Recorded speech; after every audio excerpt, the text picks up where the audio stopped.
अम्मा बाद औज़ बिल्लाहि मिनश शैतानिर रजीम बिस्मिल्लाहिर रहमानिर रहीम। जब से होश संभाला तब से बातें करते आ रहे हैं, लेकिन अल्लाह गवाह है कि आज मैं मियाँ साहब से पहली दफ़ा मिला हूँ और इनकी गुफ्तगू के बाद मुझे आज ऐसे लग रहा है कि इसके बाद बातें करने का कोई फ़ायदा नहीं है। मियाँ साहब, मैं सलाम पेश करता हूँ आपके वालिदैन को जिनके आप बेटे हैं, और सलाम पेश करता हूँ उन स्टूडेंट्स को जिनके आप उस्ताद हैं, और दुआ करता हूँ कि अल्लाह पाक मुझे भी आपकी तरह खूबसूरत और खूबसूरत अंदाज के साथ हक़ाइक़ बयान करने की कोशिश तौफीक दे और मैं अपने आने वाली नस्लों की रहनुमाई कर सकूँ। सबसे पहले पक्की शाह मर्दान वो इस यूनिवर्स में पाकिस्तान में वो जगह है कि जहाँ पे जब मैं पहली दफ़ा आया था तो उस वक्त मैं ट्रैक्टर ड्राइवर था, दरख्त काटा करता था और चौकीदार था, और जहाँ पे सैयद अता मोहम्मद शाह साहब मरहूम के साथ मेरी मुलाकात हुई थी, मैट्रिक फेल था, और जब उनसे मैं मिला तो फिर मैं जब भी आया पक्की शाह मर्दान पे तो फिर मैं डॉक्टर हनीफ न्याजी के रूप में आया, और जब भी आया तो मुझे फ़ख्र महसूस हुआ और मुझे इसलिए बुलाया गया कि मैं अपने कौम के बच्चों के सामने खड़े होकर उनकी रहनुमाई करूं और उनको ये बताऊं कि ये सब कुछ कैसे अचीव हुआ और इसको आप सब कैसे अचीव कर सकते हैं। हर बंदा डॉक्टर नहीं बन सकता, हर स्टूडेंट डॉक्टर इंजीनियर नहीं बन सकता, हर स्टूडेंट जो है वो डीपीओ डीसीओ नहीं बन सकता। हम सबको, जैसे मियाँ साहब कह रहे थे कि अल्लाह ने इंडिविजुअल के तौर पर पैदा किया है, हम सब अपने आप में एक दुनिया है। हमें किसी से इंस्पायरेशन लेकर, सबक लेकर अपनी तख्लीक खुद करनी चाहिए, अपने लिए रास्ते खुद चुनने चाहिए और अपने आप को बेमिसाल बनाना चाहिए। मैं अमूमन आज भी एक स्कूल में गया, मेरा ये दावा है कि अशरफुल मखलूकात होने के नाते हमें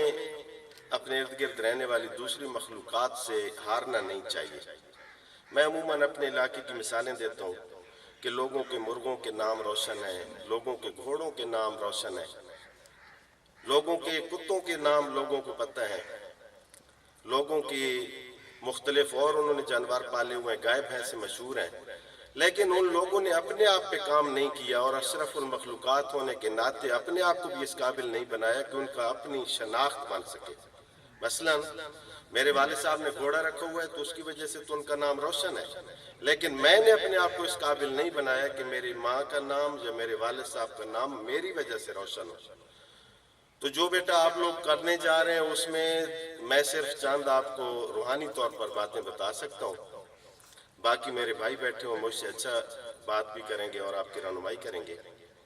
वो ये है कि मैंने जब सफ़र शुरू किया और शाह साहब से मुलाकात हुई तो जो मुझ पर राज खुला वो ये था कि इस दुनिया में हमारे सबसे ज़्यादा वफादार और सबसे ज़्यादा प्यार करने वाले हमारे पेरेंट्स हैं, हमारे वालिदैन हैं। और दूसरा राज ये मालूम हुआ कि जन्नत को अल्लाह पाक ने और अल्लाह के रसूल सल्लल्लाहु अलैहि वसल्लम ने इन दो हस्तियों के साथ मशरूक कर दिया है कि अगर आप इनको खुश कर जाएंगे,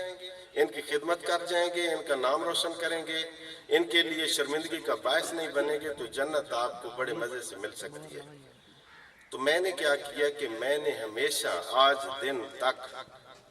जब भी दुआ की तो मैंने ये दुआ की कि या अल्लाह मुझे इतना इखलाक अता फरमा आप सल्लल्लाहु अलैहि वसल्लम के इखलाक हसना में से, या अल्लाह मुझे इतना ज़बरदस्त ईमान अता फरमा कि जब मैं किसी इंसान से मिलूं तो वो इंसान एक बार ये कहने पर मजबूर हो जाए कि कहें चंगे माँ पे उदा पुत्रे।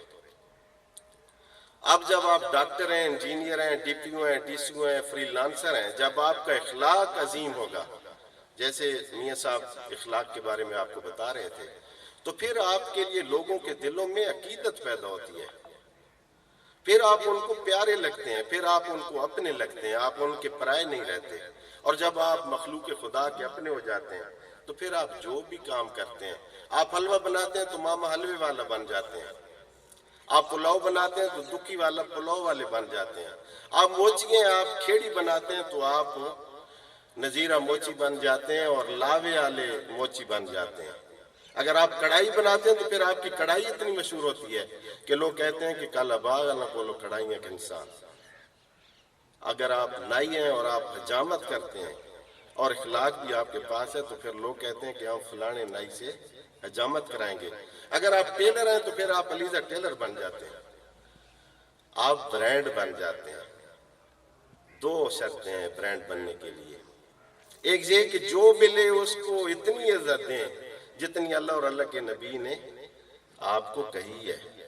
اور اللہ کے نبی نے جتنی عزت کی ہے اپنے ارد گرد رہنے والوں کی، اس کی مثالیں آپ کے سامنے ہے کہ اگر آپ کو کسی نے ہاتھ ملایا تو آپ نے تب تک ہاتھ نہیں چھڑایا جب تک اگلے نے نہیں چھڑایا۔ آپ کو اگر کسی نے وقت دیا تو آپ نے اس کا انتظار کیا، چاہے 2 دن بھی گزر گئے آپ کھڑے رہے۔ آپ کے پاس کسی نے امانت رکھی تو پھر آپ نے خیانت نہیں کی۔ آپ کے ساتھ کسی نے زیادتی کی تو آپ نے اس کے لیے دعائیں کی۔ اور دوسرا یہ کہ جو کام آپ کرتے ہیں اس کام سے عشق کریں، اس کام کو اپنا فخر بنائیں، اس کو چٹی نہ سمجھیں۔ یہ جو پریزرونس والی بات ہو رہی تھی اور استقامت والی بات ہو رہی تھی، یہ عشق سے آتی ہے کہ جب آپ نے ایک کام ایک راستہ چن لیا اور اس کے ساتھ عشق کر لیا تو پھر آپ کو خواہ مستقل مزاج ہونا پڑ جائے گا۔ آپ وہ کام کرتے رہیں گے جس سے عشق ہوگا، اس سے تھکیں گے نہیں۔ لوگ آپ کو دیوانہ کہتے رہیں گے، آپ پر باتیں کستے رہیں گے، لیکن آپ ڈٹے رہیں گے۔ اور پھر ایک وقت آئے گا کہ جب لوگ آپ کو سلام کریں گے اور آپ کی باتیں سن کر تالیاں بجائیں گے۔ میں ٹریکٹر چلاتا تھا، درخت کاٹتا تھا، چوکیدار تھا، چپڑاسی تھا۔ ایک استاد کا پلو پکڑا، اس نے جو راستہ دکھایا میں نے آنکھیں بند کر کے ایمان اس پر لے آیا اور اس پر چلتا گیا۔ اور اس سے بڑی دلیل کیا ہے کہ جسے سگی ماسی کہتی ہو کہ بیٹا سارے گھر تین نہیں آونا، اسے اب میاں والی کے ہر اچھی محفل میں تبرک کے طور پر بلا لیا جاتا ہے کہ ڈاکٹر صاحب آپ آئیں اور ہمارے بیٹوں سے بات کریں۔ یہ علم، عشق، وجدان اس سب کی معراج ہے۔ عزت چاہتے ہیں، رزق چاہتے ہیں تو اپنے ماں باپ کا خوبصورت اشتہار بننے کی کوشش کریں۔ جو آپ کے ساز کرام ہیں ان کا خوبصورت عکس بننے کی کوشش کریں۔ کاپی نہ بنیں، اپنے آپ کو برانڈ بنائیں، اور جب تک زندہ رہیں۔ اخلاق کی جو آخری جو مرحلہ ہے نا وہ یہ ہے کہ جب آپ کچھ اچیو کر جائیں تو پھر اپنے آپ کو تقسیم کرنا شروع کر دیں۔ مثلاً جس راستے سے میں چل کر آیا تو اس راستے میں بڑی مشکلات تھیں، تو اللہ کی کئی بندوں نے میری مدد کی۔ کسی نے مجھے پیدل جا رہا ہوتا تھا تو سواری پر بٹھا لیا، میرے پاس کپڑے نہیں ہوتے تھے تو کوئی کپڑے دے دیتا تھا، میرے پاس فیس نہیں ہوتی تھی تو کوئی فیس دے دیتا تھا۔ اب اخلاق کی اور امانت کی اور جو قرض ہے مجھ پر انسانیت کا، اس کی معراج یہ ہے کہ اب میں اعلان کروں کہ اب میاں والی کے بیٹے بیٹیوں میں سے کوئی اگر پڑھنا چاہتا ہے اور اسی راستے پر چلنا چاہتا ہے جس پر چل کے میں جہاں تک آیا ہوں، تو جہاں جہاں آپ کو کبھی کسی چیز کی ضرورت ہو تو میں نے ادھار اتارنا ہے، آپ پریشان نہیں کرنا، میں حاضر ہوں۔ اور جب آپ کبھی اس جگہ پر پہنچ جائیں تو پھر آپ نے بھی یہ ادھار واپس کرنا ہے، مجھے واپس نہیں کرنا، آنے والی نسلوں کو کرنا ہے۔ بہت شکریہ الہدیٰ انسٹیٹیوٹ اور اس کے ساری ٹیم کو اور پکی شاہ مردان کو سلام اور مبارکباد۔ بہت شکریہ سر۔